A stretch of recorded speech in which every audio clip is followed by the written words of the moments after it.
if you need to draw people, this is the best app that I've found. And let me just go through, this is just a high level preview of what you can do. When it first opens up, you've got one figure. You just touch the screen, you can scooch around and look at it from any view. The nice thing about this app is, one of the nice things about the app is that you can have up to 4 figures in the scene and 3 lights. So let's just focus on this one guy for right now. And I'm going to do a pose, let's say a naturalistic, somebody standing. And right now, both feet on the floor, standing at attention. This isn't how people stand. So the first thing you want to do is alter the hips. So you get the gizmo, and you can see the different, if you zoom in, each of the things that you touch, the hips, these different parts of the body have this little gizmo, and these are the controls. And so we're going to start with this one, and the first thing that people do is when they're standing, they kind of, all their weight is, let's put all the weight on this leg over here, and that causes the hip to rotate.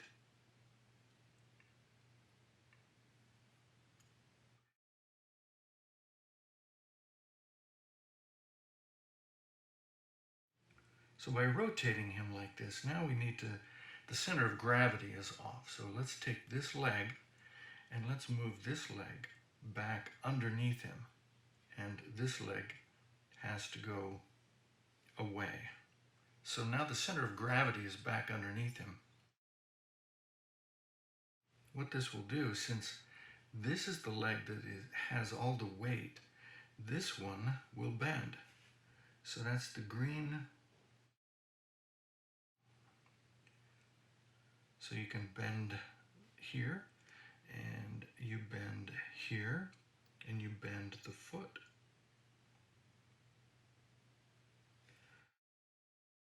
You want to bend these enough so that they're parallel to the floor.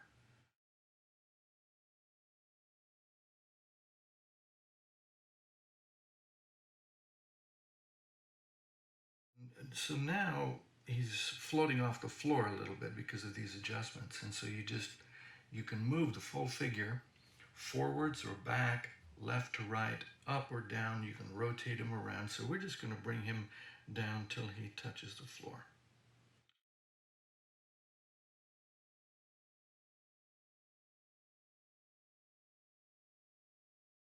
This feels more natural to how someone would be standing, at least from the waist down.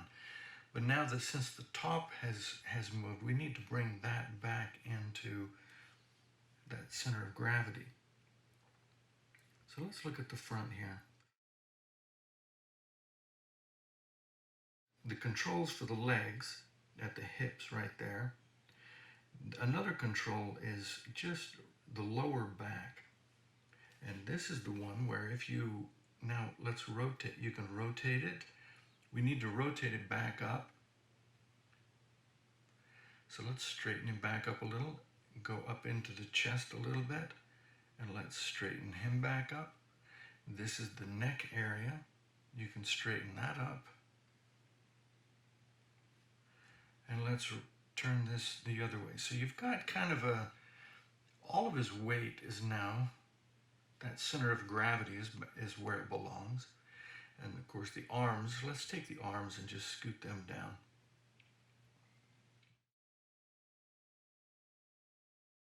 Let's rotate. Let's just bring the arms down to his side, but this isn't a natural pose either. You can see it's kind of, he feels wonky because arms want to bend right here. So let's just take and give a little bit of a bend to these, but they also want to move back a little bit. So this starts to feel a little bit more how arms will want to hang. He also feels like he's standing really straight, almost leaning back a little. So let's take this and let's turn sideways and let's watch. Let's move him. Let's bend him forward a little and bend him forward just a little bit more.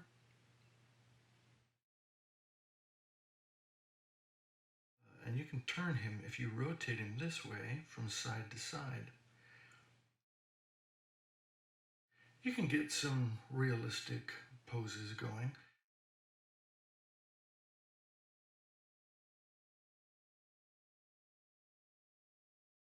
So here's one of the things I use real often.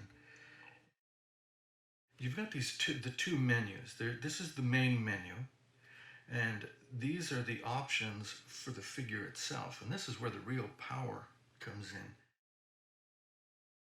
We're set to normal right now. You can make the character fat, or old, or skinny, or more muscular, or here's an artist's mannequin if you want. Let's keep him at normal, and this will change it from a male to a female. I'm not going to hit reset pose because that'll undo everything we've done. But this is the other part. Right now, if you are learning anatomy, I want to show you that this view, I'm going to hide this menu, but this is like a pencil drawing of the skeleton, and this is what is most helpful, especially when you're doing the arms. Let's say that you want, I'm going to turn him back on. This is the default. And let's say you want him to fold his arms. There are controls for the clavicle and shoulder blades. That's what these two controls are here. So we know that we want this to kind of move forward. If you're folding your arms, it feels like these are moving in. So let's bring those in a little bit. And if you're just eyeballing it, and let's bring, oops, now see you start intersecting. So that's not the control you want. There we go. You want this to go, and then you want to rotate it. Okay. Take a guess. If it doesn't go the way you want, just move it the other direction. Let's move that forward in a little bit. Let's rotate it. So we're not going to get real specific about folding the arms, and ignore this intersection of the hands right now. If you're eyeballing it and you're thinking, yeah, this maybe it feels a little wonky, but you're not sure why. Well, what's happening is if you turn on the skeleton view, you'll notice that the shoulder blades are intersecting the rib cage. And that's why it's just feeling weird. So click on this control up here, that clavicle, and move it. So you need to get it back off the rib cage.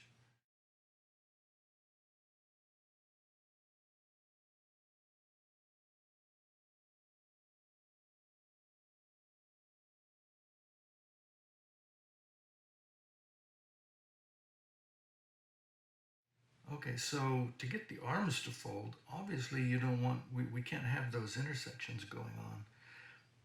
They need to happen here. So let's rotate. So, whoops. Now, accidentally, see, I hit the center of his spine. So be careful. When you're clicking here to move things around, and then you let go, you've also clicked accidentally some other spot. So try to do your moving around here. I forget sometimes, but it's no big deal. Anyway, so I've got that shoulder. I can rotate this. But now, if the changes I'm making, are, you know, staying at that shoulder, and this, I'm not intersecting. It is just a smidge.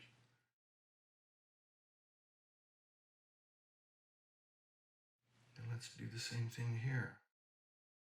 This has to move forward, but there's limited movement in that shoulder blade, and a little bit goes a long way. So, whoa, there we go again. Get the shoulder blade.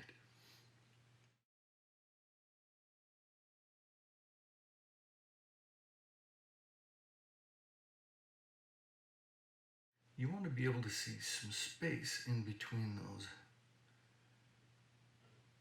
in between that, the shoulder blade and the rib cage.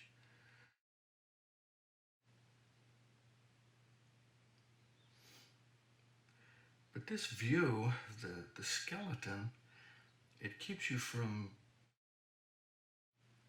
putting him into a really awkward position.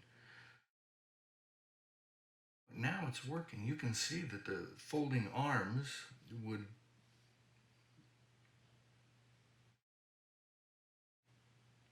now it's going to feel more realistic. So if you go back, go back to the view, turn that skeleton view off. This area up here, this feels more accurate.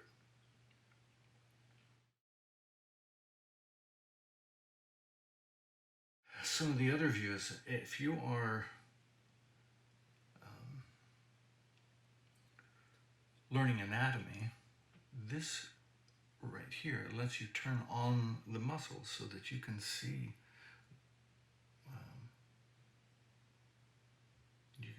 the muscles that are creating all the forms that you need. This is just phenomenal. I'm going to turn the muscles off, but you can also turn on the cubes. And if you look at the skeleton with the cubes, this is, when you're learning anatomy, that position of the pelvis and the rib cage, you can see the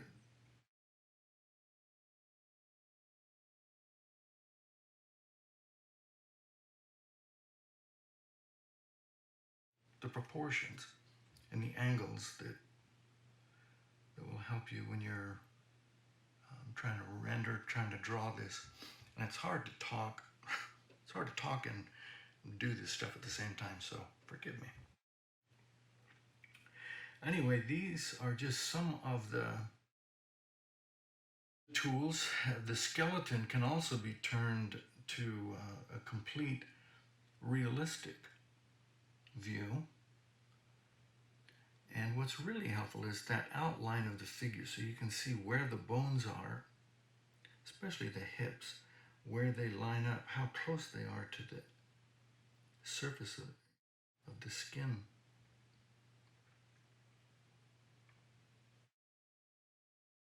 What else? Some of these other features you can quickly, I don't particularly care for this, but you know, if you might find a use for it.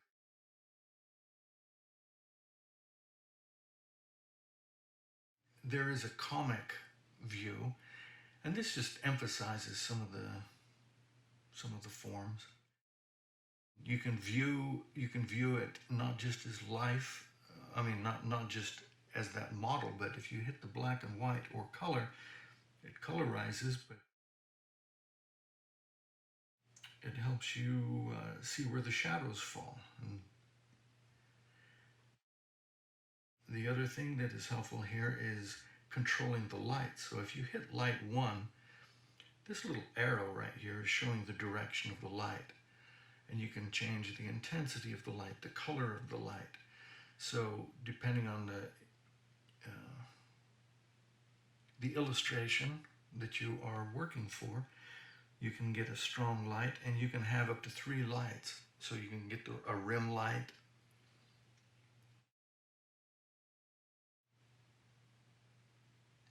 get that strong side light. And if you close this, you can also change the field of view.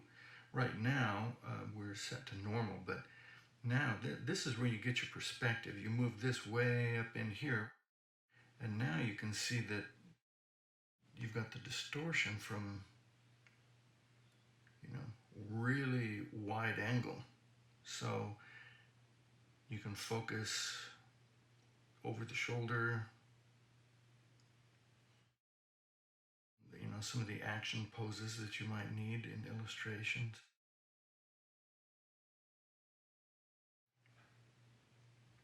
Anyway, you can turn on a grid to get a better sense of how things line up, and you can hide parts that you don't need. When you're finished and you want to save your image, there are all these slots that you can save the image to. So you just pick one,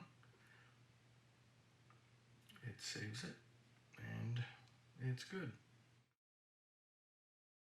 If you need the second figure, you just hit number 2. Right now, this is the most helpful feature. If you click on this character and you want to reach the guy behind, you'll be accidentally grabbing the wrong guy. So if you want to start adjusting this guy, you lock all the controls to this figure, so no matter what, you can't accidentally mess up the pose that you spent all your time doing. Being able to work with multiple characters, you can have up to 4 characters in a scene. This is great for storyboarding or for quick studies. But anyway, I just wanted to give you a quick sense of how useful this app is. I use this every day, depending on the illustrations that I'm working on. But right now, lately, I wish I knew about this. I wish this was available all the years I've been doing illustrations. So anyway, with that, that's PoseTool 3D.